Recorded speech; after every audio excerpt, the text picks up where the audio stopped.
This is a Cleveland Browns 1965 concept helmet with a CB logo, back when the NFL was trying to get every team to put logos on their helmets.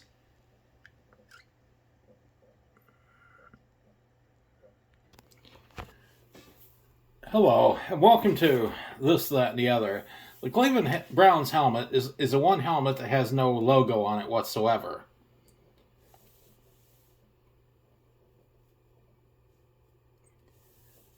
All the other teams do, except the Pittsburgh Steelers have their logo on one side of the helmet. 1962, Steelers owner Art Rooney asked his equipment manager Jack Hart to attach one decal as a test on the side of a then yellow helmets to see how they would look. Pittsburgh went 9-5, best record ever, and qualified for the playoffs. Rooney called the side decal a sign of good luck. Following season, the helmet color was changed to black so the logo would show up better. But they've always kept the logo on one side of the helmet. At the time it was experimental, and they weren't sure whether they wanted to have a logo on their helmet or not. But the Browns are well known for their evacuated helmet space.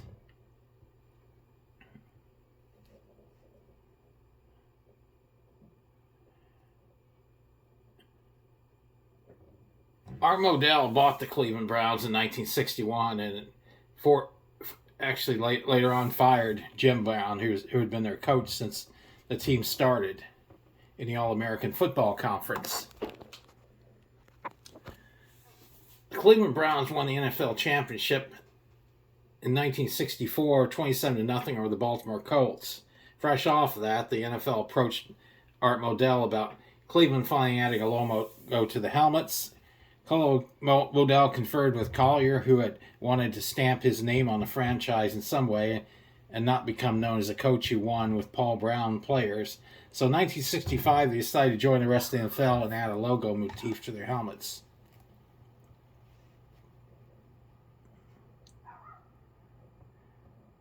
The NFL was just using television as a medium to promote their sport and wanted viewers to be able to know which teams were playing.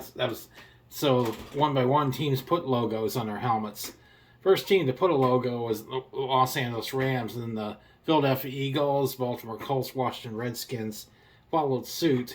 And around 1960, the other NFL teams added logos, except for the Cleveland Browns. Just a few years earlier, the Packers had gone from a solid helmet to adding a logo. So the league wanted the Browns to follow suit.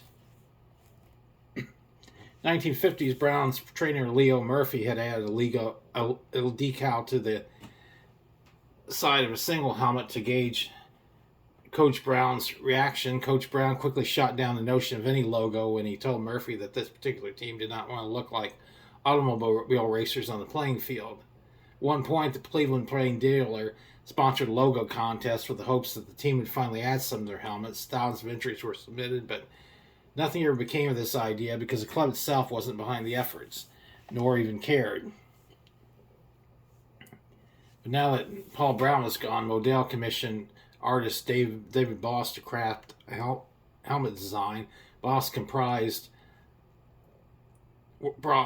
work comprised of the same orange shell with two brown stripes, a single white stripe with a CB design added to each side of the helmets. The design basically was a capital C, which had a tail at the bottom that engaged the top of a capital lettered B, but in italics, brown lettering with a thin white outline.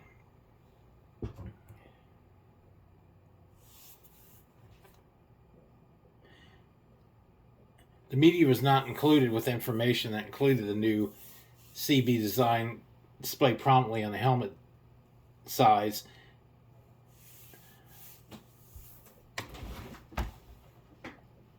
The 1965 Cleveland Media Guide still displayed the solid orange helmet with a gray single bar face mask. In addition, the Browns played in their annual NFL Champs versus the College All-Stars game, and the program featured the usual 1964 helmet design instead of the new CB helmet 1965 pocket schedules offered by the Cleveland Press were also devoid of the new design.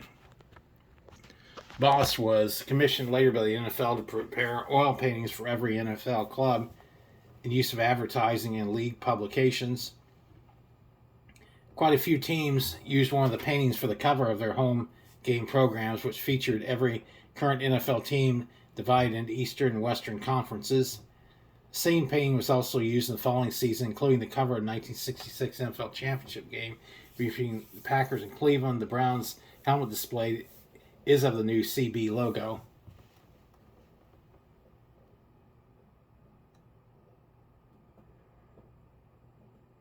Browns had committed to the new look. In addition to oil paintings, there were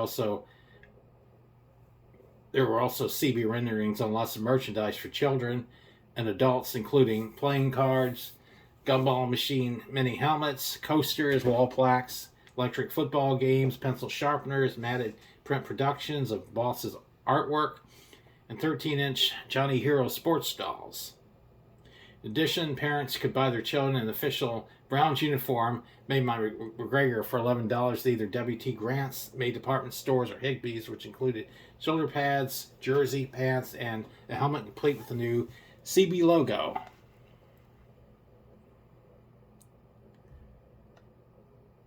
So when exactly did the club wear these helmets, and why doesn't anyone have any photos of players wearing them? Question comes up, did the CB helmet actually exist? So far as we know, the Browns made an effort to add the logo of the helmets and also keep the two brown stripes with a center white stripe. Products were made with new logos. Some image paintings were ordered and actually produced. While the Browns were in training camp and Howard College, they never wore the CB logo. And they did not wear it at the College All-Star game. The program for this annual game did not display anything related to the new CB logo, nor did players sport the new logo on their helmets in the August 6th contest. Browns' next preseason opponents were road games against the 49ers, Rams, and Detroit Lions. Then a home contest against the Packers. Finally, a game against the Steelers played in Akron, Ohio. There are actual photos of the exhibition games between the 49ers, Rams, Lions, and Steelers. And every game, there is no CB logo on the helmet. That leaves the Packers home game in front of 83,118, sporting a 4-0 preseason record.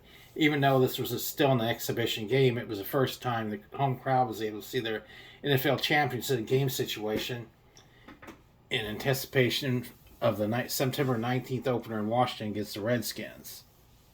Still, no logo on the helmet for that game. On the electric football games, they actually do show a Browns helmet with a CB logo on it.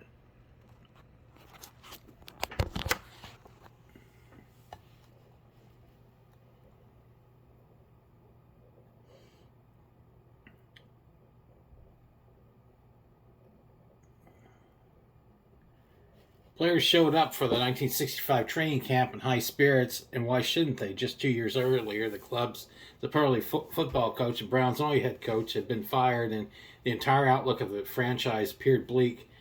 But just as abrupt, they had captured another NFL title for the people of Cleveland, add to the fact that almost every player was coming back in 1965.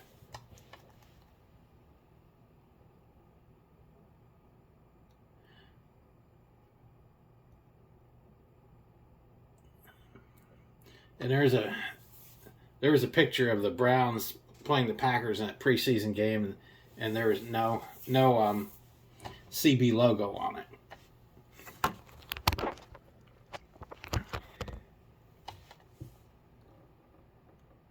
Just going through the internet right now looking for more information.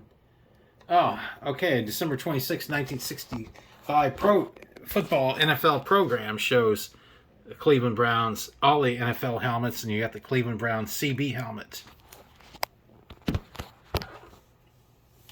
There was talk that they had the logo on the helmet for the game against the Packers, and they're going to wear it, but the players ripped the logos off the helmet before the game started.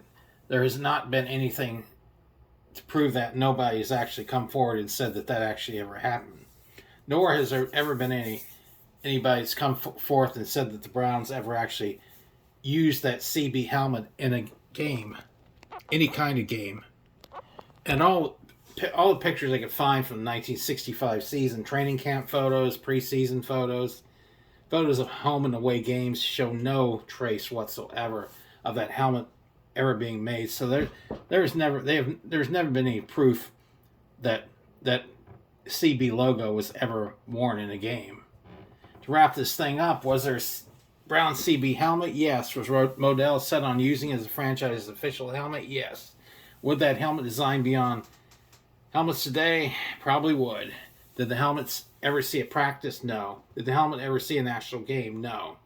Is there proof that the helmet design ever existed? Numerous.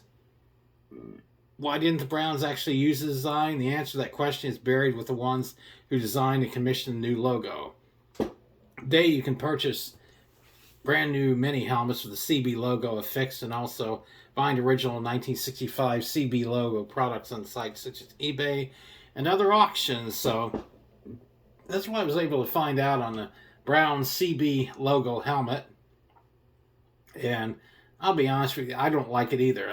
I'm glad they didn't put that on their helmets. And like I've said before, looking for ideas on shows to do in the future. Show is about preserving history, especially obscure aspects of history. That being said, like, subscribe, share. As always, thanks for watching.